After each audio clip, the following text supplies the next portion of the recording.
اکثر لوگ جو ہیں وہ رزق کے معاملے میں بڑے پریشان ہوتے ہیں، اور کیونکہ بہت سارے مجھے میسیجز پہ آتے ہیں اور اس کے بارے میں نے پہلے بھی بات کی، لیکن ایک کوئکلی آپ کو بتاتا ہوں کہ جو شخص بھی اپنی زندگی میں پانچ چیزوں کو اپنی زندگی کا حصہ بنا لے، اللہ سبحانہ تعالیٰ اس کے رزق میں کبھی کمی نہیں دیتا۔ پہلی چیز کیا ہے کہ اپنی زندگی میں اللہ کی فرما برداری کو لے آؤ اور اللہ کی نافرمانی کو چھوڑ دو۔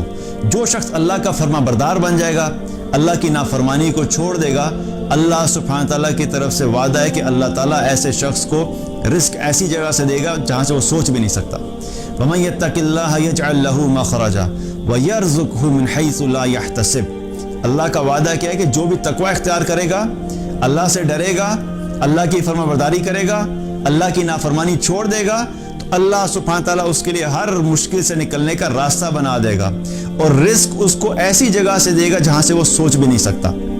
تو پہلی چیز کیا ہے کہ اللہ کی فرما برداری کرو اور اللہ کی نافرمانی چھوڑ دو۔ دوسرا عمل کیا ہے کہ جو شخص بھی کرے گا اللہ اس کے رزق میں برکت دے گا، کثرت سے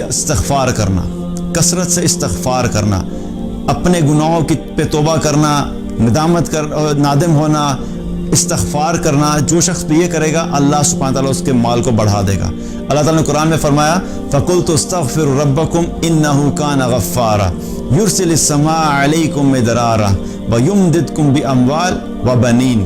اللہ کا وعدہ ہے کہ تم کثرت سے استغفار کرو، میں تمہیں مال عطا کروں گا۔ دوسرا عمل کیا؟ کثرت سے استغفار کرنا۔ تیسرا عمل کیا ہے کہ جو اللہ نے دیا اس پہ شکر کرو۔ جب شکر کرو گے تو اللہ سبحانہ تعالیٰ اس شکر کے نتیجے میں تمہیں اور عطا فرمائے گا۔ لَإِن شَكَرْتُمْ لَأَزِيدَنَّكُمْ۔ اللہ سبحانہ تعالیٰ نے قرآن میں فرمایا کہ تم شکر ادا کرو، میں تمہیں مزید بڑھاؤں گا۔ تم اپنے مال پہ شکر ادا کرو گے، اللہ مال بڑھائے گا۔ تم اپنے جو بھی اللہ نے نعمتیں دی ان پہ شکر ادا کرو گے، اللہ سبحانہ تعالیٰ ان کو مزید بڑھا دے گا۔ چوتھی چیز کیا ہے؟ جو شخص بھی صدقہ کرتا ہے، اللہ کی راہ میں مال خرچ کرتا ہے، اللہ سبحانہ تعالیٰ ایسے شخص کے مال میں کبھی کمی نہیں کرتا، اللہ تعالیٰ اس کے رزق کو بڑھاتا ہی ہے۔ اللہ تعالیٰ نے قرآن میں فرمایا مَنْ ذَا الَّذِي يُقْرِضُ اللَّهَ قَرْضًا حَسَنًا فَيُضَاعِفَهُ لَهُ أَضْعَافًا كَثِيرًا۔ کون ہے جو اللہ کو قرض حسنہ دے اور اللہ سبحانہ تعالیٰ فرماتا ہے کہ اس کو میں بڑھا چڑھا کے واپس کر دوں گا۔ آپ لوگوں پہ خرچ کرنا شروع کر دیں، اللہ سبحانہ تعالیٰ آپ پہ خرچ کرنا شروع کر دے گا۔ آپ لوگوں میں دینا شروع کریں، اللہ آپ کو دینا شروع کرے گا۔ آپ لوگوں کو زیادہ دینا شروع کر دیں گے، اللہ آپ کو زیادہ دینا شروع کر دے گا۔ اور ایک حدیث میں آتا ہے رسول اللہ صلی اللہ علیہ وسلم نے فرمایا کہ اے ابن آدم تو خرچ کر۔ اللہ تعالیٰ فرماتا ہے کہ اے ابن آدم تو خرچ کر، تجھ پہ خرچ کیا جائے گا۔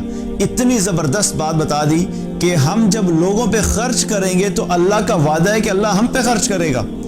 ہم جب خرچ نہیں کرتے اور پھر ہم پریشان ہو جاتے ہیں۔ تو چوتھی چیز کیا ہے کہ اللہ کی راہ میں صدقہ کرنا، غریبوں کو دینا، مساکین کو دینا، ضرورت مندوں کو دینا، اپنے خاندان میں جو مشکل میں لوگ ہیں ان پہ خرچ کرنا۔ جو شخص صدقہ کرتا ہے اللہ سبحانہ تعالیٰ اس کو کبھی بھی مال کی کمی نہیں دیتا۔ پانچواں عمل کیا ہے؟ پانچواں عمل اپنے خاندان والوں کے ساتھ بنا کے رکھنا، صلہ رحمی، اپنے خاندان والوں سے تعلق نہیں توڑنا۔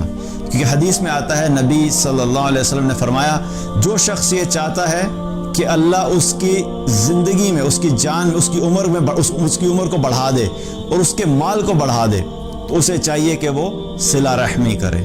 تو اپنے خاندان والوں کے ساتھ تعلق مت توڑیں، تعلق بنا کے رکھیں۔